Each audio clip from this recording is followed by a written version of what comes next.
Ron Johnson is one of those who is very curious about what happened here. He's the chairman of the Homeland Security and Government Affairs Committee, and he joins me now. Senator, good morning. You know, we all watched those hearings with great interest, and it was quite clear from John Koskinen that, gee, you know, those emails that we couldn't give to you are just lost, and they were recycled and destroyed and damaged on those hard drives. How'd they find them?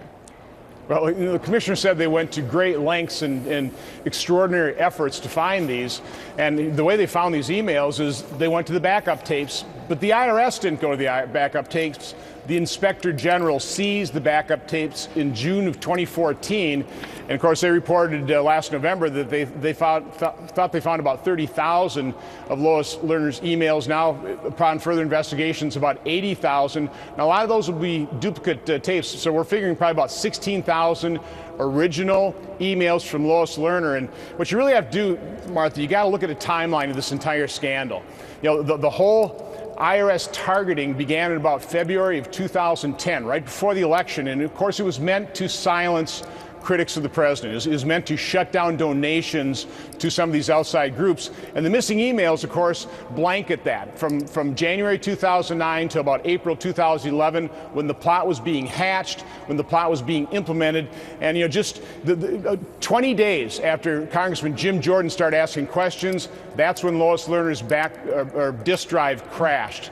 So, you know, as I'm looking through the timeline, as I take a look at this, I smell a rat, Martha. I smell a number of rats, and that's what we're trying to get to the bottom of. All right, so what happens now? I mean, where's Lois Lerner? It sounds like you think there are about 16,000 potentially substantive emails in that 80,000. When are we going to learn what's in them?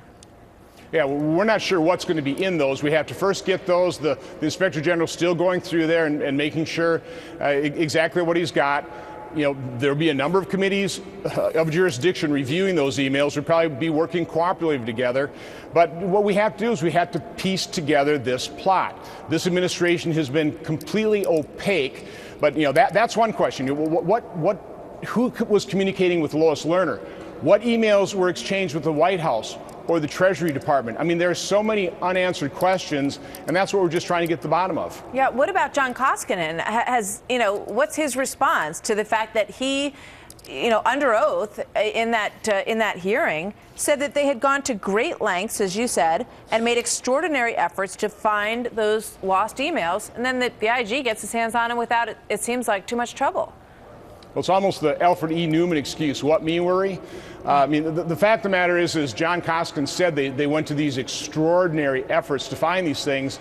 And obviously he didn't, because his Inspector General, once he seized the backup tapes, within a couple of months, uncovered 30 and now 80,000 emails. So what we're asking in our letter is, what specifically did the IRS commissioner and the main IRS do to produce the subpoenaed documents? That's the other problem too, is the House committee was asking for all of Lois Lerner's documents. They weren't getting them initially, which is why they then subpoenaed all of Lois Lerner's documents, but the IRS continued to sort through them to pick and choose which emails they were going to actually supply. And the House Oversight Committee just last December said they've only received about 100 of Lois Lerner's emails from that January 9th to April 2011 date. So there's so many unanswered questions. Like you say, I'm smelling a rat here. We're going to get to the bottom of this. How long do you think it's going to take before you know what's in those emails?